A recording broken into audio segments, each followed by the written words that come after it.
Le véritable pouvoir ne s'acquiert pas.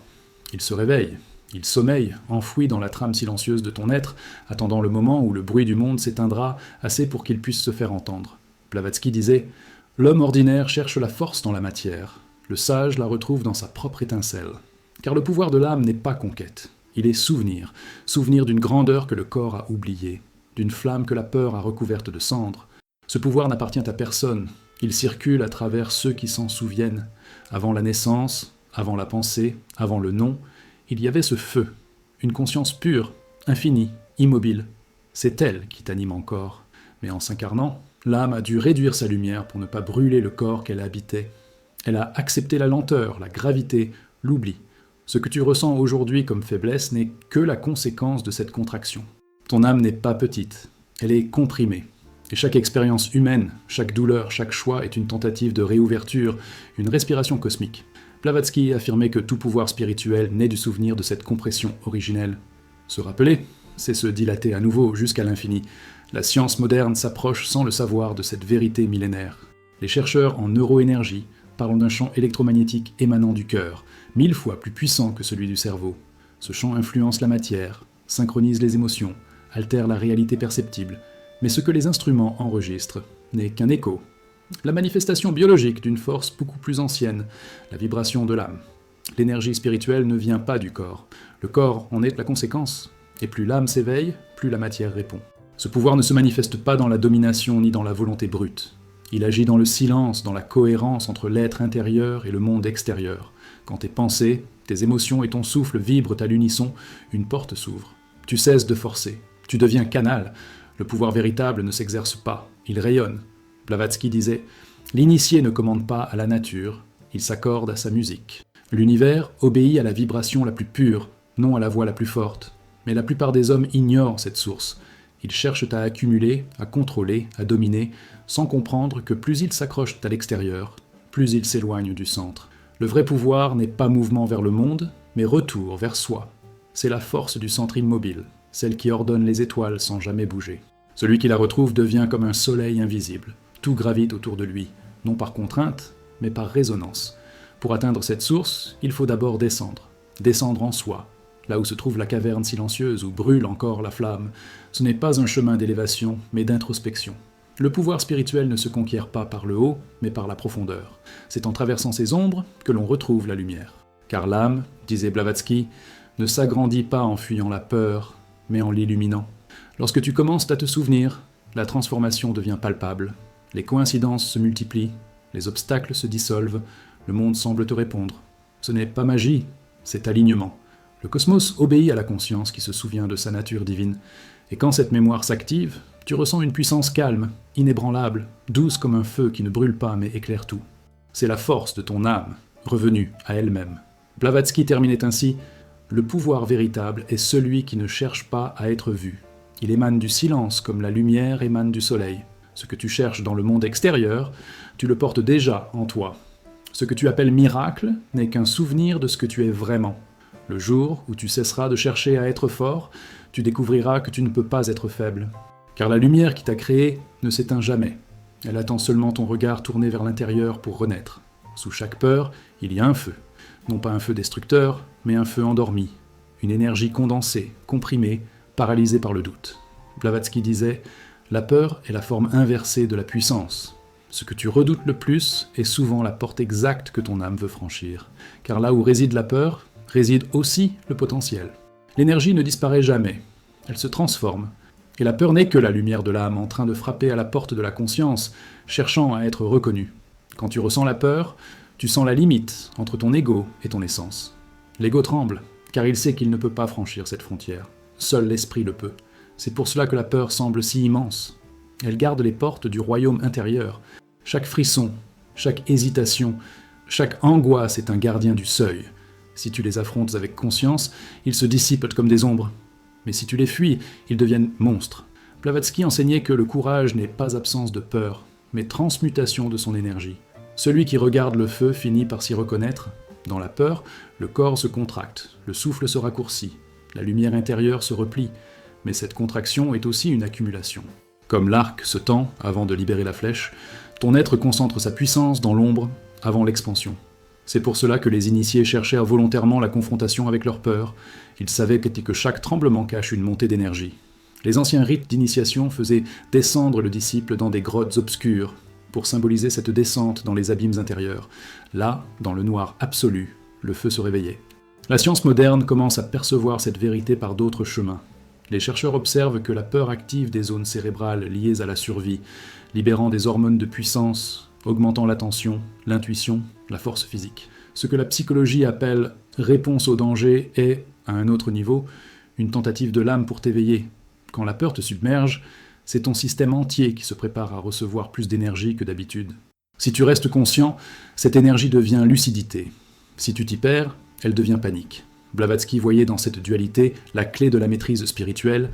La peur, disait-elle, est le feu qui, mal compris, brûle, bien compris, illumine.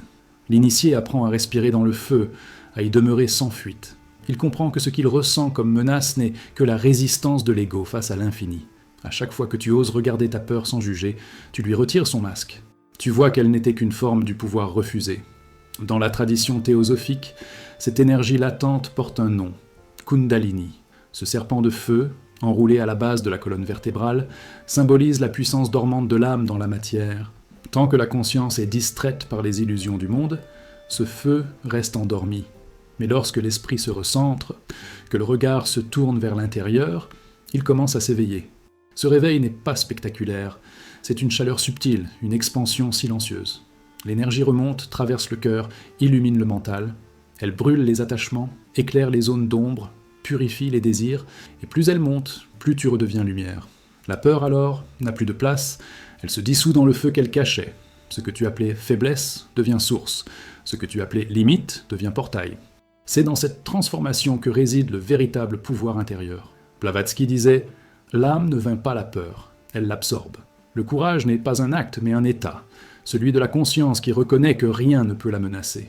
Quand ce feu latent s'éveille, tout change. Tu sens une stabilité nouvelle, un calme dense. Les événements extérieurs perdent leur pouvoir sur toi. Ce qui hier t'effrayait devient enseignement. Tu ne cherches plus à contrôler, mais à comprendre.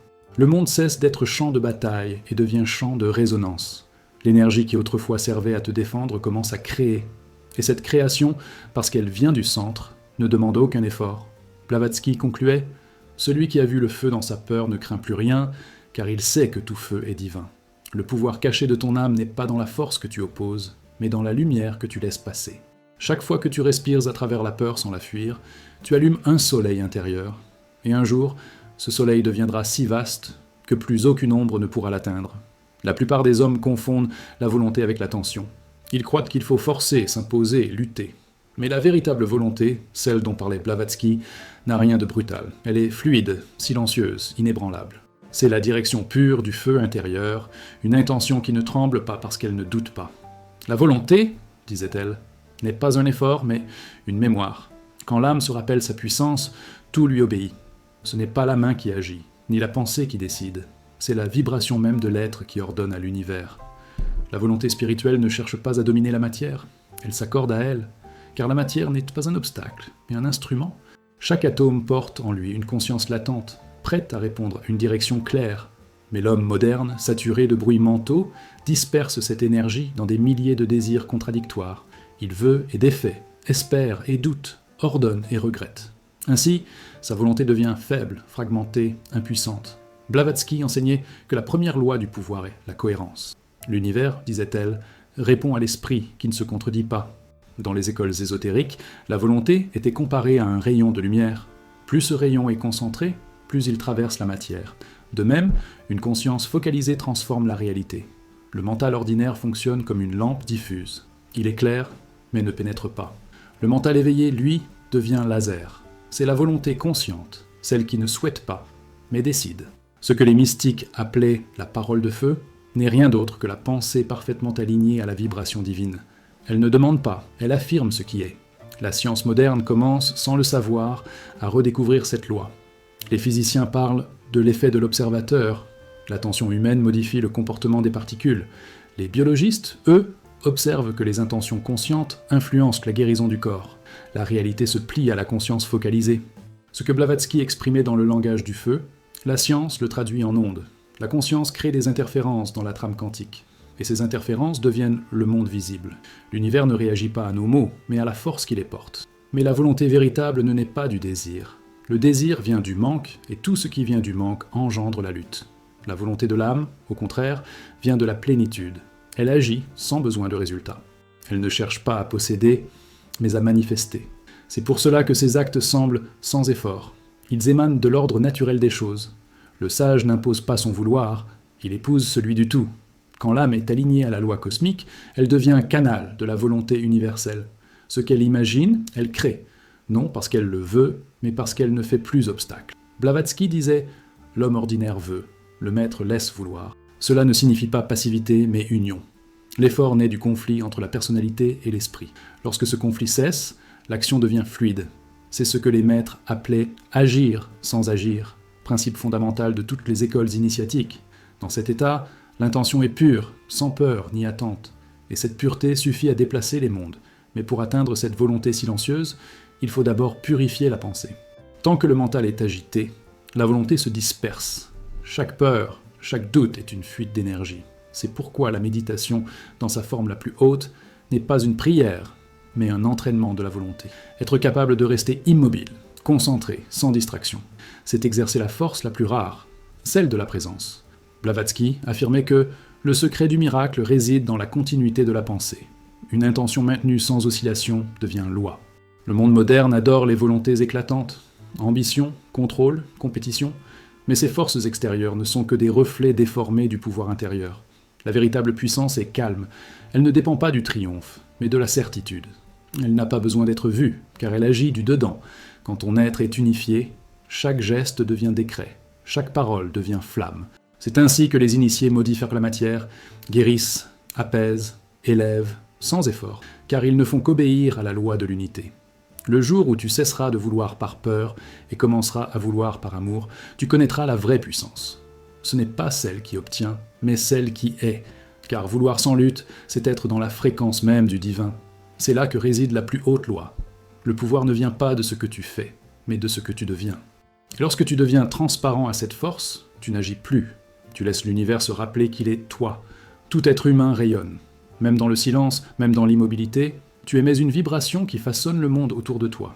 Ce champ invisible que la science appelle aujourd'hui électromagnétique, Blavatsky le nommait aura. Ce n'est pas une métaphore, c'est la signature lumineuse de l'âme, la trace vibratoire de ton feu intérieur. Chaque pensée, chaque émotion, chaque souffle la modifie. C'est à travers elle que ton âme agit sur la matière, les êtres et les événements. Le magnétisme spirituel n'est pas un don, c'est une conséquence. Quand ton âme s'aligne à sa propre vérité, le monde s'accorde à toi. Les anciens le savaient. Dans les temples d'Alexandrie, on enseignait aux disciples à se purifier avant de parler, car toute parole est un chant qui touche la chair du monde. Les moines du Tibet respiraient en rythme pour renforcer leur rayonnement intérieur. Les mystiques chrétiens, eux, appelaient cela la grâce. Blavatsky réunissait toutes ces traditions sous une même loi. L'homme vibrant à la fréquence de l'âme devient centre de gravité spirituelle. Le monde répond à son chant. Ce n'est pas une croyance, c'est une mécanique subtile. L'univers tout entier fonctionne par résonance. Ton magnétisme dépend de ce que tu contiens, non de ce que tu montres. La plupart des êtres vibrent dans la peur, la colère ou le manque. Ils attirent donc les formes correspondantes. Le magnétisme n'obéit pas au désir conscient, mais à la vérité énergétique. Si tu dis « je veux la paix » tout en nourrissant la peur, c'est la peur que tu aimantes. Le monde ne lit pas tes mots, il ressent ta fréquence. Blavatsky disait « tu n'attires pas ce que tu veux, mais ce que tu es ». Et c'est là le secret de tous les maîtres. Transformer l'être, pas le monde. Les scientifiques modernes découvrent peu à peu cette réalité oubliée. Le cœur humain, selon les recherches de l'Institut HeartMath, génère un champ mesurable jusqu'à 3 mètres autour du corps. Ce champ s'accorde ou se désaccorde selon les émotions. Il influence le système nerveux de ceux qui t'entourent, synchronise ou perturbe leur rythme. Ce que Blavatsky appelait magnétisme spirituel devient aujourd'hui cohérence cardiaque. La différence c'était que la théosophie y voyait déjà une loi cosmique. Le cœur était l'antenne de l'âme. Quand ton cœur est en paix, ton champ devient clair. Il agit comme un soleil invisible, apaisant, ordonnant. Les animaux se calment, les enfants s'approchent, les circonstances s'adoucissent. Ce n'est pas de la magie, c'est la nature. L'univers, saturé de chaos, cherche les fréquences stables pour s'y harmoniser. Celui qui garde la paix intérieure devient un centre d'équilibre pour tout ce qui l'entoure. Il n'a pas besoin de convaincre ni d'imposer, Il rayonne. Blavatsky disait « Un seul être aligné vaut 1000 prédicateurs ». Mais le magnétisme peut aussi se corrompre. L'énergie, quand elle se mélange à l'ego, devient manipulation. L'âme qui cherche à attirer pour posséder perd son rayonnement. Le feu spirituel se trouble et devient ombre. C'est pour cela que les anciens initiés étaient mis à l'épreuve. Le pouvoir sans pureté détruit. Pour que ton magnétisme soit lumière, ton intention doit être claire. Non pas « je veux obtenir », mais « je veux offrir ». Car plus tu donnes, plus le flux s'amplifie.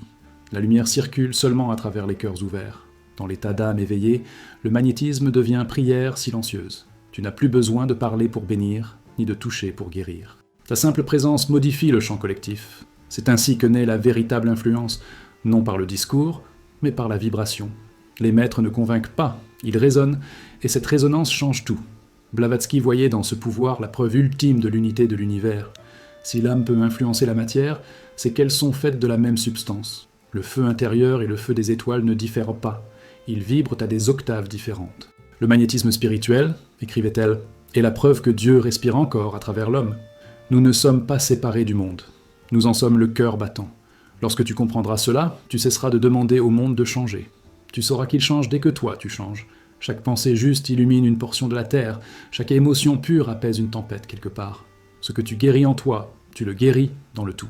Le pouvoir de ton âme n'est donc pas personnel, il est universel. Tu es un fil de la trame cosmique, et chaque vibration que tu émets réécrit le champ du monde. Blavatsky murmurait à ses disciples « Le véritable maître ne touche pas la matière, il touche le souffle derrière elle. C'est ce souffle qui fait éclore les fleurs, lever les vents, guérir les cœurs. C'est lui que ton âme émet, sans que tu t'en rendes compte. Le jour où tu en deviendras conscient, tu n'auras plus besoin de prouver ton pouvoir, car tout autour de toi en sera le reflet. L'homme moderne adore des idoles invisibles, argent, réputation, autorité, technologie. Il croit dominer le monde, mais il ne fait que servir ses propres créations.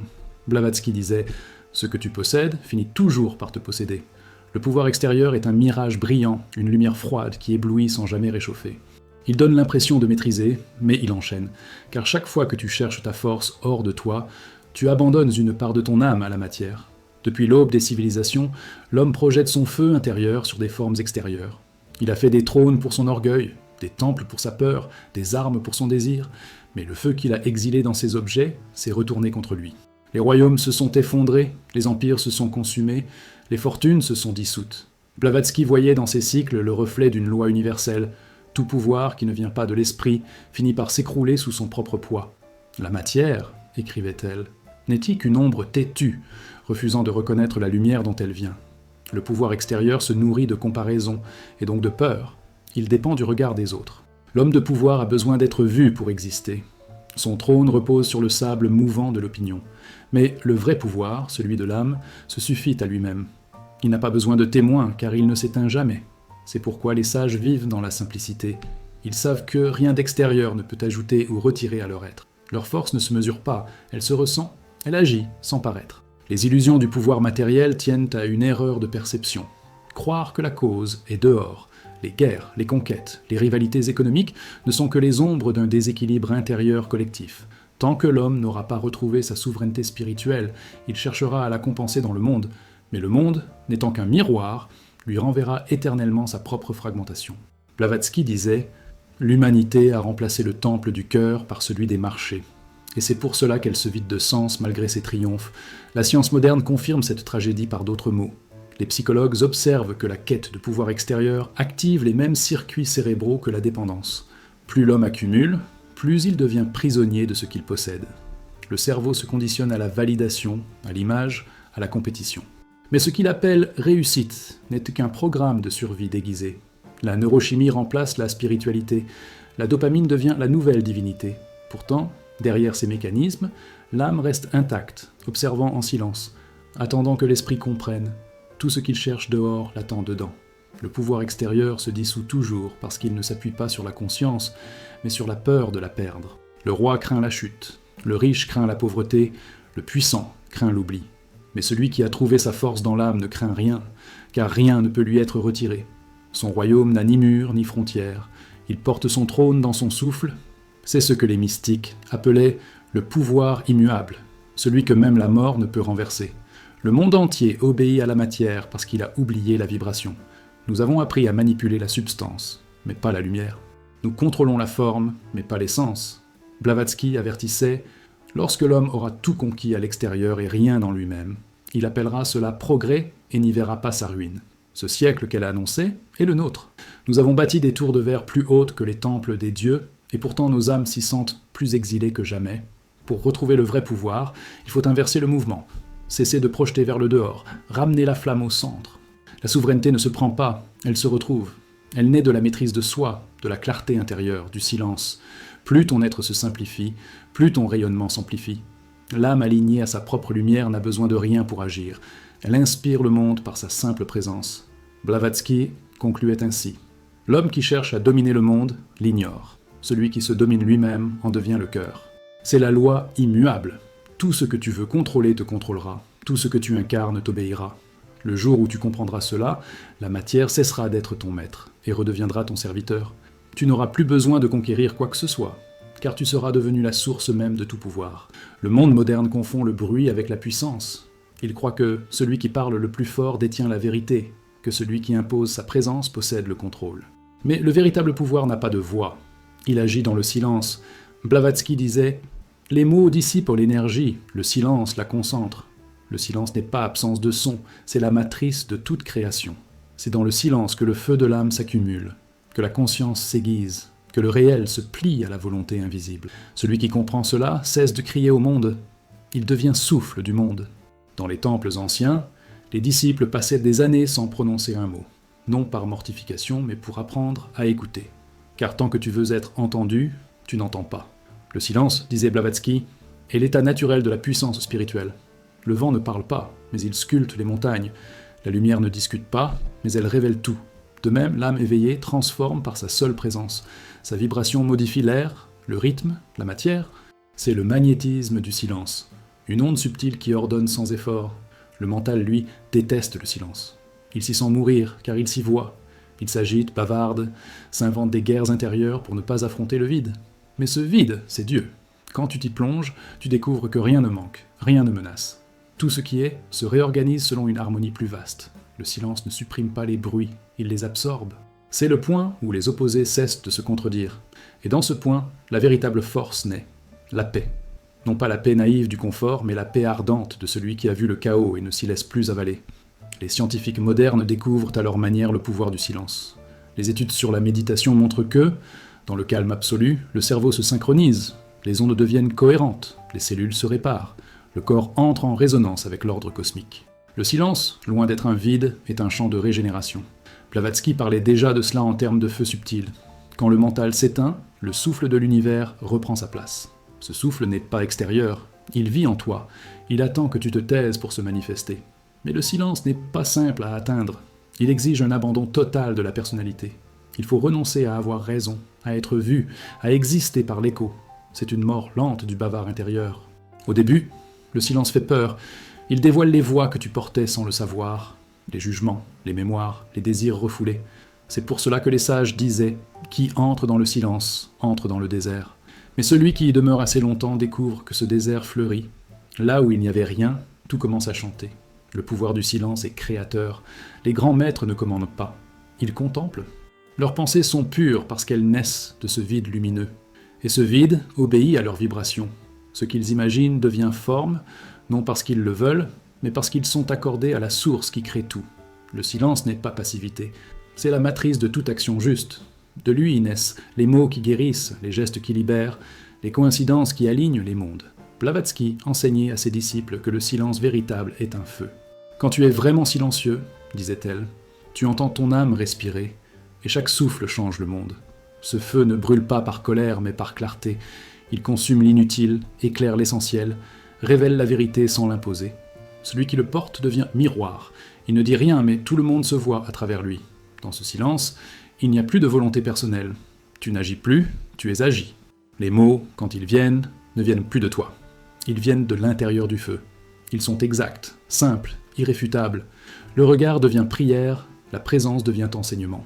C'est ce que les anciens appelaient le verbe silencieux, la parole qui n'a pas besoin de son pour créer.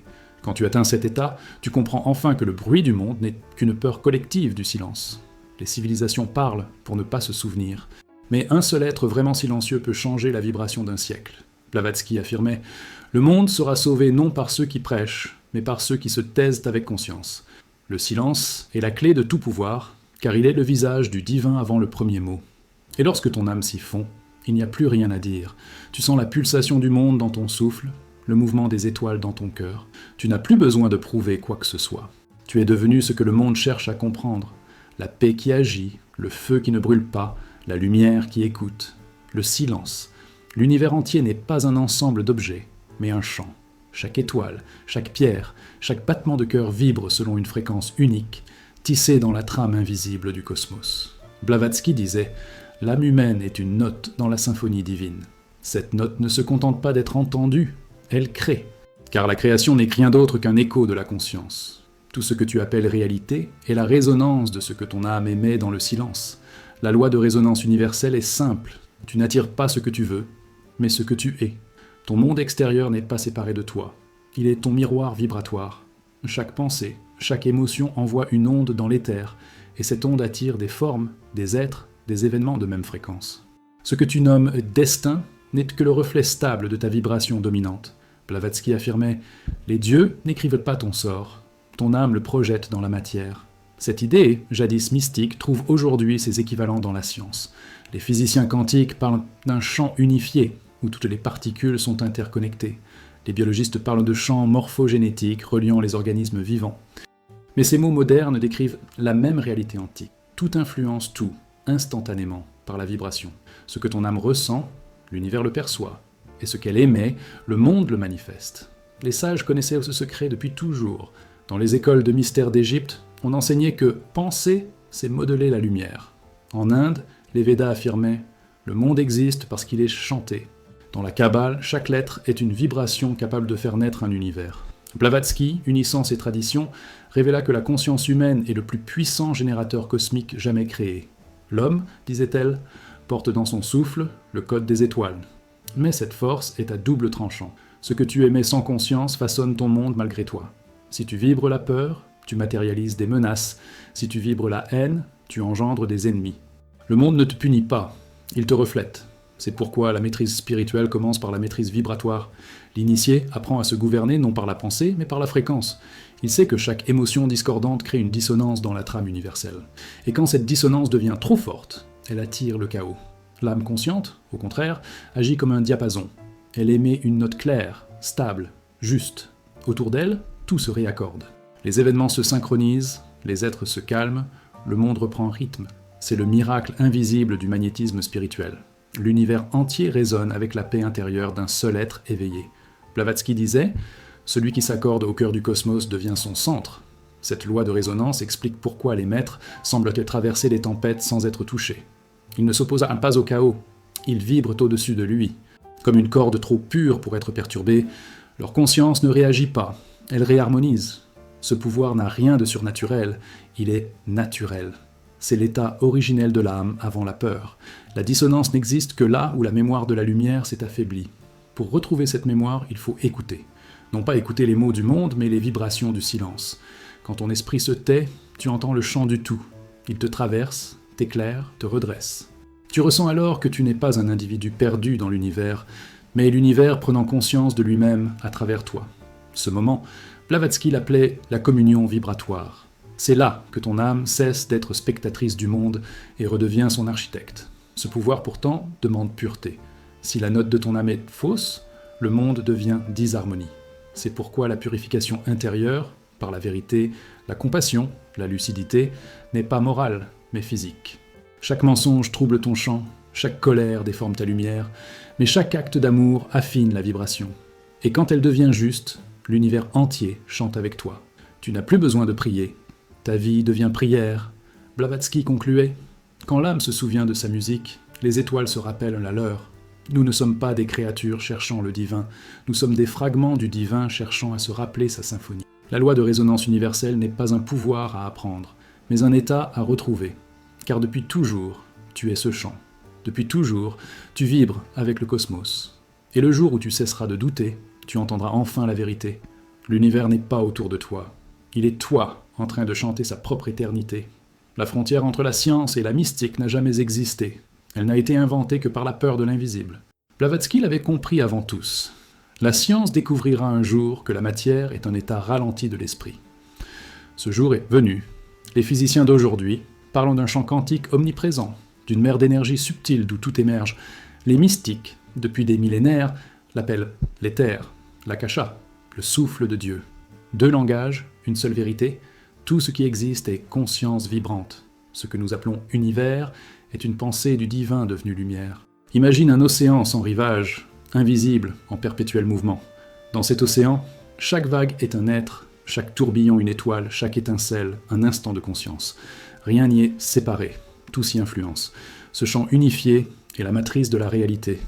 Et ton âme, petite goutte de cet océan, n'en est pas distincte. Elle est ce champ, localisé en toi. C'est pour cela que Blavatsky disait « Connaître l'âme, c'est connaître l'univers ».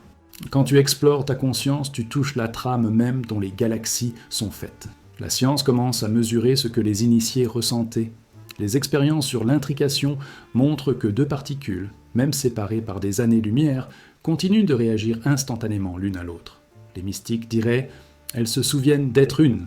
De même, l'âme et l'univers ne sont pas 2 réalités, mais 2 reflets du même feu. Ce que tu penses ici résonne là-bas. Ce que tu ressens modifie le champ global. Ton émotion n'est pas privée, elle est cosmique. Et c'est ainsi que la conscience humaine devient, sans le savoir, un instrument de création universelle. Mais la science ne sait pas encore ce qu'est ce champ.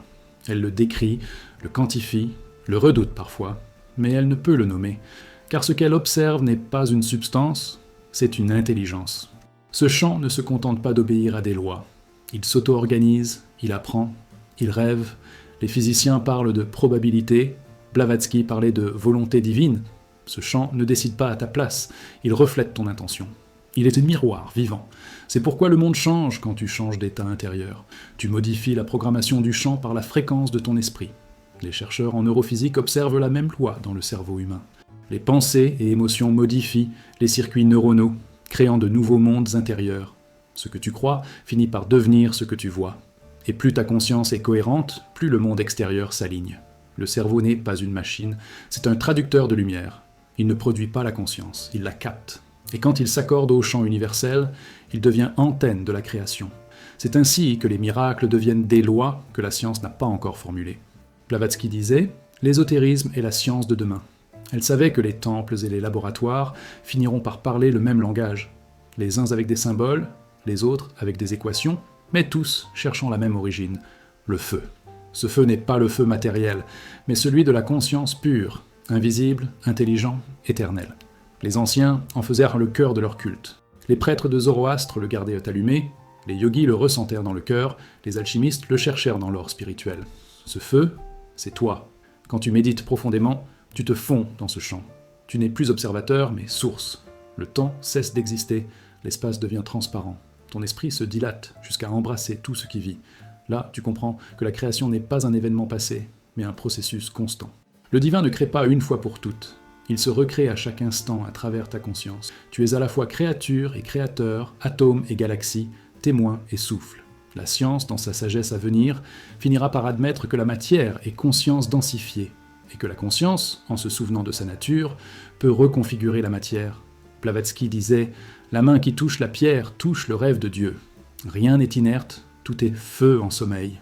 Quand ton regard devient sacré, la pierre brûle à nouveau. » Ainsi, la réconciliation entre science et mystique n'est pas un dialogue intellectuel, c'est un retour à la source. Les équations finiront par dire ce que les poètes savent déjà, que la lumière pense, que l'espace ressent, que le vide aime. L'univers est un esprit déguisé en matière. Et le jour où la science cessera de chercher la vérité comme un objet pour la contempler comme une conscience, elle découvrira enfin ce que Blavatsky savait depuis toujours. Le champ quantique n'est pas dehors, il est le feu éternel de ton âme. La guérison n'est pas un miracle, c'est une mémoire. Ce n'est pas le corps qui guérit, mais l'âme qui se souvient. Blavatsky disait « Aucun organe n'est malade, seule la lumière a oublié son chemin. Le corps est la projection la plus dense de ton feu intérieur, une sculpture vivante façonnée par ta conscience. Quand l'esprit se trouble, la forme se fissure. Quand la lumière se redresse, la matière s'aligne. Ce que la médecine perçoit comme régénération biologique n'est qu'un reflet du grand processus alchimique. L'âme se réharmonisant à travers la chair. Les anciens guérisseurs savaient cela. Ils parlaient au feu du sang, à la mémoire de l'eau, à la musique des os. Ils savaient que chaque cellule est un temple miniature vibrant d'intelligence divine. Le guérisseur ne soignait pas, il rappelait à la matière sa nature lumineuse. Blavatsky expliquait que toute guérison véritable commence dans les couches subtiles de l'être, là où la pensée devient vibration, où l'émotion devient onde. Quand tu guéris ton esprit, ton corps te suit comme son ombre, disait-elle. La maladie n'est qu'une prière inversée, l'appel du corps vers l'harmonie perdue. La science moderne s'approche timidement de ce mystère. Les chercheurs en épigénétique montrent que les émotions modifient l'expression des gènes, que la gratitude, la joie et la méditation rallongent la vie cellulaire. Les neurobiologistes découvrent que le cœur émet des signaux capables d'influencer le cerveau. Et les physiciens quantiques admettent que l'observation consciente altère la matière. Tout cela, Blavatsky l'avait pressenti. Le corps est malléable parce qu'il n'est pas séparé de l'esprit. La guérison n'est donc pas une réparation, mais une reconnexion. L'âme agit comme un alchimiste silencieux. Elle prend la douleur et la transforme en conscience. La peur et la change en lumière, la maladie et la tourne vers la sagesse. Ce feu transmutateur brûle en toi depuis toujours. Chaque épreuve physique est une invitation à le réveiller. Quand tu tombes malade, ton corps ne te trahit pas. Il te parle. Il dit « Tu t'es éloigné de ta fréquence. Si tu écoutes sans juger, tu entends le message caché derrière le symptôme. » C'est ainsi que commence la guérison. Non pas contre le mal, mais avec lui. Blavatsky enseignait que le véritable guérisseur n'attaque pas la maladie. Il élève la vibration du malade jusqu'à ce que le désordre n'ait plus de place. On ne chasse pas l'ombre, disait-elle. On allume la lampe. La maladie n'est pas ennemie, mais enseignante. Elle montre où la lumière s'est affaiblie, où la conscience s'est fermée. C'est une initiation. Ceux qui la comprennent ne souffrent pas en vain. Ils renaissent. Chaque douleur devient creusée, chaque larme devient cristal. C'est le secret de l'alchimie spirituelle, transformer la souffrance en or intérieur. Le temps, lui aussi, obéit à ce feu. Quand la conscience s'élève, la guérison s'accélère. Le passé cesse d'être une prison, il devient matière malléable. Dans le champ de l'âme, le temps n'est qu'une illusion d'apprentissage. Blavatsky affirmait que les blessures anciennes peuvent se dissoudre en un instant, si la conscience retrouve sa fréquence originelle.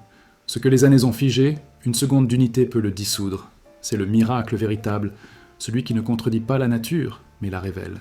Dans les temples de guérison d'autrefois, on ne demandait pas au malade ce qu'il avait, mais ce qu'il n'écoutait plus. On l'immergeait dans le silence, dans la lumière, dans le chant, on le reconnectait à sa vibration d'origine. Et souvent, le corps suivait aussitôt. Le feu de l'âme, libéré, réorganisait les tissus, apaisait les nerfs, rallumait la vie. Ce n'était pas magie, c'était mémoire, la mémoire de l'harmonie première, avant la peur, avant la séparation.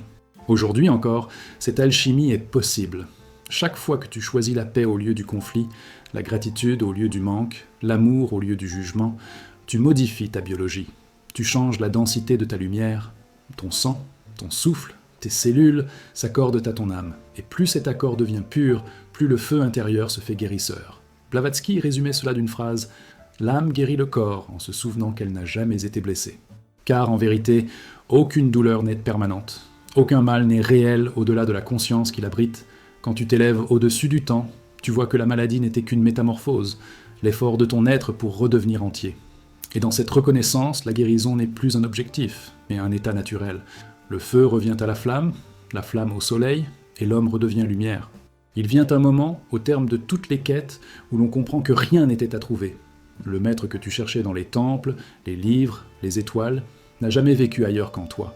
Blavatsky disait « L'âme humaine est un fragment de la conscience divine, déguisée en élève, pour se rappeler qu'elle a toujours été maître. Le retour du maître intérieur n'est pas une illumination soudaine, mais une lente souvenance, une reconnaissance de la lumière que tu as projetée hors de toi depuis des vies. Ce que tu appelles éveil n'est qu'un retour, le retour à ta propre divinité oubliée. L'homme croit être perdu dans l'univers, alors qu'il est l'univers qui se regarde. Il s'imagine minuscule, mortel, impuissant, alors qu'il est la conscience même qui fait tourner les mondes. Cette amnésie spirituelle est l'origine de toute souffrance. L'âme, plongée dans la matière, joue à l'oubli pour se redécouvrir. Et quand le souvenir commence à remonter, quand tu ressens que la vie n'est pas quelque chose qui t'arrive, mais quelque chose qui émane de toi, le maître intérieur s'éveille. Il ne vient pas de l'extérieur. Il se lève de l'intérieur, comme le soleil perce les nuages du mental. Dans cet état, tout change de sens. La peur devient initiation, la douleur devient enseignement, le hasard devient langage. Tu cesses de chercher les signes, car tu comprends que tu es le signe. Tout ce qui t'entoure est un miroir de ton feu intérieur. Les synchronicités se multiplient, non pour te surprendre, mais pour te rappeler que tu es le centre du chant. Ce n'est pas orgueil, c'est unité. Le maître intérieur ne commande pas, il émane. Il n'impose pas sa volonté, il accorde son souffle à celui de l'univers. Blavatsky enseignait que cette reconnaissance marque la fin du cycle de l'ignorance. Quand l'homme sait qu'il est lumière, l'ombre disparaît d'elle-même. Ce n'est pas une métaphore. Le corps, l'esprit, la réalité entière se réorganisent autour de cette certitude. Les cellules vibrent plus haut, les pensées s'éclaircissent, le monde extérieur s'adoucit. Le maître intérieur n'a pas besoin de dominer la vie, il la laisse couler à travers lui. Chaque geste devient prière, chaque regard bénédiction. Il n'enseigne pas par les mots, mais par la vibration tranquille de sa présence. Les traditions anciennes parlaient de ce retour sous des noms différents. Les hindous l'appelaient Atman, réalisé. Les chrétiens, Christ intérieur, les hermétistes, le roi couronné de feu. Mais tous décrivèrent le même état, la fusion du divin et de l'humain. Ce n'est pas un privilège réservé aux saints, c'est le destin de chaque âme. La conscience, après avoir exploré les profondeurs de la matière, remonte vers sa source, enrichie de toutes les expériences de la chair. Elle ne fuit pas le monde, elle l'illumine. La science, une fois encore, commence à entrevoir cette vérité. Les chercheurs parlent de cohérence quantique du cerveau, d'un état où toutes les ondes mentales vibrent à l'unisson, produisant une clarté cognitive et émotionnelle inédite. Ce que Blavatsky appelait le rayonnement du maître intérieur correspond peut-être à cette cohérence parfaite. Quand l'être entier s'aligne, le champ autour de lui s'organise, les événements cessent d'être accidents et deviennent orchestration. L'univers, enfin, joue la musique de ton âme. Mais redevenir lumière demande le courage de s'effacer. Le maître intérieur ne naît pas dans le vacarme de l'ego. Il se révèle quand tu cesses de défendre ton histoire, ton nom, ton importance. Dans le vide de l'humilité, la vérité surgit. Tu comprends que tu n'as jamais été l'acteur du drame de ta vie, mais la conscience qui l'observe. Et dans cette observation pure, tout se dissout. Le passé, le futur, la peur. Il ne reste que le présent éternel, ce feu calme qui brûle sans fin au cœur de tout être. Alors, sans effort, tu rayonnes. Tu n'as plus besoin d'affirmer quoi que ce soit. Ta simple existence devient lumière. Ceux qui t'approchent sentent la paix avant de comprendre pourquoi. Car ton âme, enfin, vibre à la fréquence du tout. Tu es redevenu ce que tu étais avant les naissances, avant les noms, avant le temps. Une étincelle consciente du feu éternel. Blavatsky terminait ses enseignements par cette phrase « L'homme n'a pas à chercher Dieu, car il est la porte par laquelle Dieu se regarde. Le maître intérieur n'est donc pas une destination, mais une reconnaissance. Quand tu te souviens que tu es le feu, le monde cesse d'être obscur. Tu n'as plus besoin d'être guidé, car tu deviens guide. Tu n'as plus besoin de lumière, car tu es devenu source. Et c'est ainsi que s'accomplit la grande œuvre. L'homme redevient lumière, et la lumière se reconnaît dans l'homme.